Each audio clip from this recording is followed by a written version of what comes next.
na dibia ruo na mgbe ma nọ social media ana ebe na dibia ruo nke mgbe ma nọ social media ana ebe na dibia mee many invest mgbe ma nọ social media onwebe any invest mere for social media ma ọrụ na arụ ka ndị kwa ụwa na-afụ wee na-achọ Eke Hit na-abịa.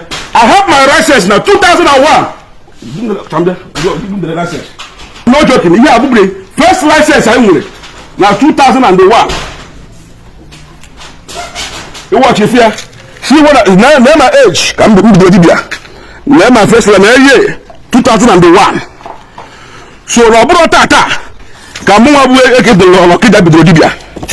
I have been doing that for so many years. For so many years. Na arụ ọrụ m ọfụma ọrụ m na-agazi ndị mmadụ na-abịa no last year nka ka m bara dibia. So your excellency Soludo ihe a na-eme ya aka mma ma ọ bụrụ na ejide ụmụaka ọgbara ọfụ asị na ha bụ dibia etesi onye ọbụ ma onye ọnwa nke ọ na-emenwu kama ya bụ onye ọbụ tii na nga nwunye ya na ụmụ ya a na-ata afụfụ jụọ onye ahụ ihe ọ ya eme ọ bụrụ ọrụ ka ọ chọrọ ịmụ develop something like organization ga na-afụ maka youth ya enwe ha ọrụ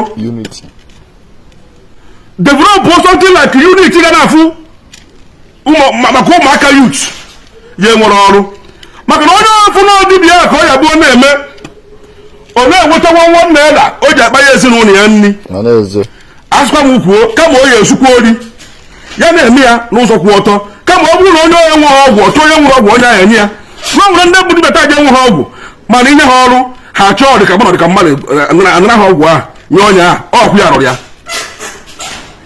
And nke bụ ọ chọrọ ikwu n'ugbu your excellency agwara gị na mụnwa bụ Eke toro gị akwụkwọ maka ama m na ihe eme ọfụma ọkịdebe nna atụrụ gị akwụkwọ ọfụma mana biko ka ọ lapụ ịdị ka ọ nwere ndị akpọrọ asị iche a na-ekwu okwu ndị dibịa si na-ekwu okwu ndị ụka a na-ekwu okwu ndị dibịa si na-ekwu okwu ndị ụka ndị niile a na-eme perfect miracles ndị niile a na-eme onye ngwọrọ ọga ije ndị niile a na-eme onye obi ekwu okwu ndị niile a na-eme ndị isi ha fụ ụzọ isi m kwuo your excellency ịgbara otu onye isi kpojere onye a na chọọchị ya esi eme ka ọ fụ ụzọ ọ bụrụ na onye a mee onye isi ahụ ọfụ ụzọ ịma na ọ bụrụ a fake miracle man ma ọ bụrụ na onye ahụ emeghị onye isi ahụ ọfụ ụzọ ịma na ebe a bụ ebukpụ ụlọ ndị fake ebring ga church down ịchọkwagharị aka ọrụ ka o nwee aka ọrụ na ihe ọbụla a na-eme ihe ka njiri aka ndị ọcha onwe sọntiri na-eme ga adụrụ mmadụ ewu put in a better place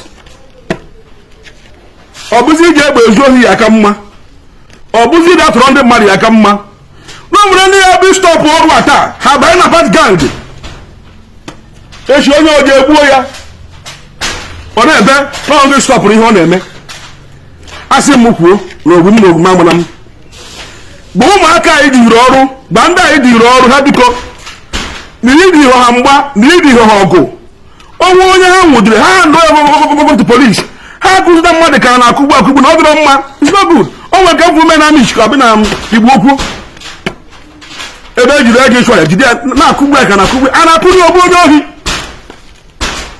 o zuru ohi nyefuru mmadụ ka ọ ji ịchụ aja anya ha dịbara gboo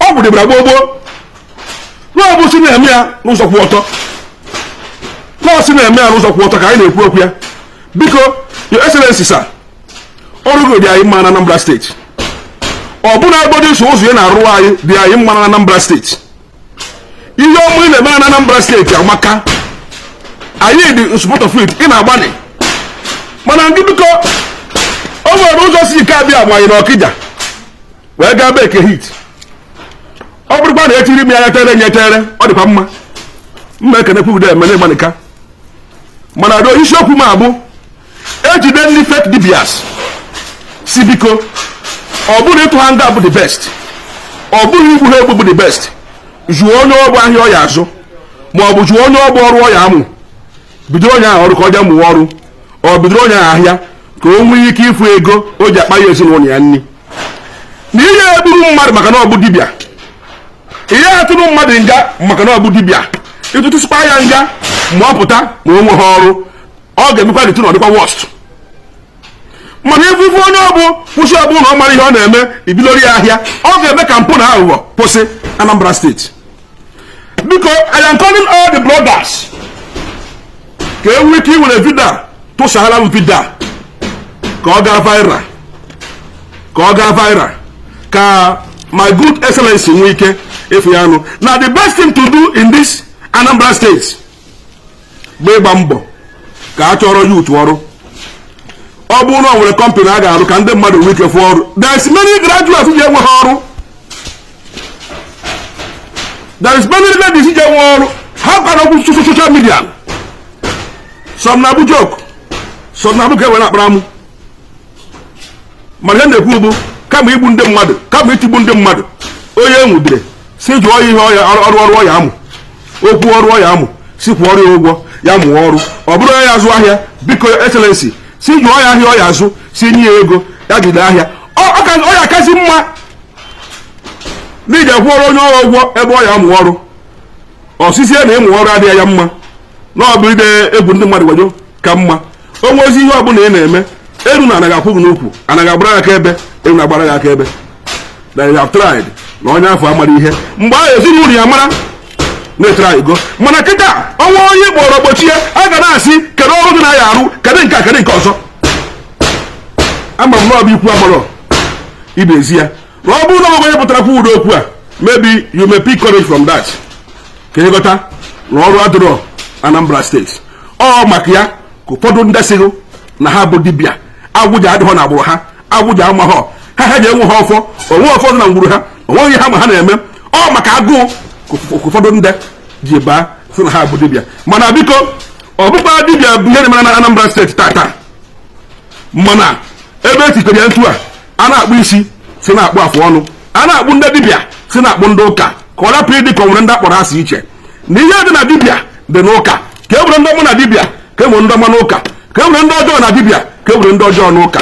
bikonu onye furu vidio a tụsaa ya ka ọ gaa ka e were nwee ike ifopụ ata n'etiti ọka, ka e were nwee ike ịma ndị bụ nde, ka e were nwee ike ji mgbọrọgwụ na ndị mara ndị ji mgbọrọgwụ na akpa ahịa wee na-arụ ọrụ. mana ya ọsọrọ sisa ihe agba ndị dịrị ọrụ ka ị gbaa na ịdị ha destri na ịdị ha ọgụ na mgba. ha furu megide ya tigbuo mmadụ, and etigbuo mmadụ ọkwa ya onem ya sten kwa your excellency sir. I believe na ọ bụrụ prison, I believe na ọ bụrụ igbochi mmadụ na station, I believe na ọ bụrụ ịga nga ya solve this problem. ihe ga-solve this problem bụ job. Anambra steeti anyị nọ taa there is no job. ihe afụ ndị gụcha university, ihe afụ a graduate nne na nna ya wesịrị ego gbaa ọtọ lụọ ọgọdọ ha yi n'ukwu zụọ na skuul ka ọ bụrụ a graduate. ọ gụsị akwụkwọ ndị ọ pụrụ drive ọkada, ọ gụsị akwụkwọ ndị ọ pụrụ ịbụ n'isi afụ mesin, ọ gụsị akwụkwọ ndị ọ pụrụ ịnya keke na pepe. That is no job. kpatara ụfọdụ ndị ji ezi amagbosi dibịa sị na ọgwụ mụrụ ha. your excellency sir, ihe ị ga-eme bụ masị m kwuo na owe ma owe amara m. ọ bụrụ na ejide ndị ọbụsị na ha bụ dibịa, ndị ọba ya enwude you need to ask them question. ofe ajụ ị ga-ajụ ha bụ ma agwụ ọdịnagbụrụ ha, dibịa ọdịnagbụrụ ha. nna ya mere dibịa, nna ya mere dibịa. ọ bụrụ na nna ya mere dibịa na nna ya mere dibịa, hapụ ya na agwụ ọdịnagbụrụ ha. ọ bụrụ na nna ya mara dibịa na nna ya mara dibịa, ọ bụghị iti ya na prison ga-abụ the problem. ijụọ ya si akere ọrụ ọ ya amụ, ijụọ ya si akere ahịa ọ ya azụ, kere ahịa ọ mụrụ, kedu ihe ọ ji akụ ihe ya emebe na ka ọ kwụsị igbu ndị mmadụ were osi na ya bụ dibịa. ọ bụrụ onye ga-amụ ọrụ your excellency sir, ekwu ọrụ ụgwọ ọjọọ mụọ ọrụ. ọ mụta ọrụ ibidoro ya ọrụ. ọ bụrụ onye azụ ahịa, ekwu ọrụ ụgwọ ọjọọ mụọ ahịa. ọ mụcha ahịa ibidoro ya ahịa. believe na ọ bụ ntụ aka ọ ya bụ esi mee ya Anambra steeti adị mma enweta ihe ahụ ị chọrọ inweta very well mana ọ bụrụ na ọ bụrụ ịgba onye ọkpọchicha echukwu ibe rụọ ya he will still go back to what he was doing before. ọ bụrụ na ịgba onye ọkpọchicha ọ bụrụ na ịgba onye ọjọọ na nga he can never stand up for nga forever. ọ bụrụ na sikpa nga he will still come out ochiche kpaa azụ n'ihe ọ dị bụ mgbe arụ. So I am telling you, my excellency, now the only way to solve this problem bụ ọnwa mudele mesia investigation ọ bụrụ na abụ amụarị anọ ọmụmụ egwu ndị mmadụ wayo biko chọọ ọrụ onye ọrụ ya arụ chọọ ahịa onye ọrụ ya azụ ka ibidoro ya. Thank you for watching this video. Please subscribe on this channel, share this video, like, comment, drop your own thoughts in the comment section. Subscribe. Thank you for watching. God bless you.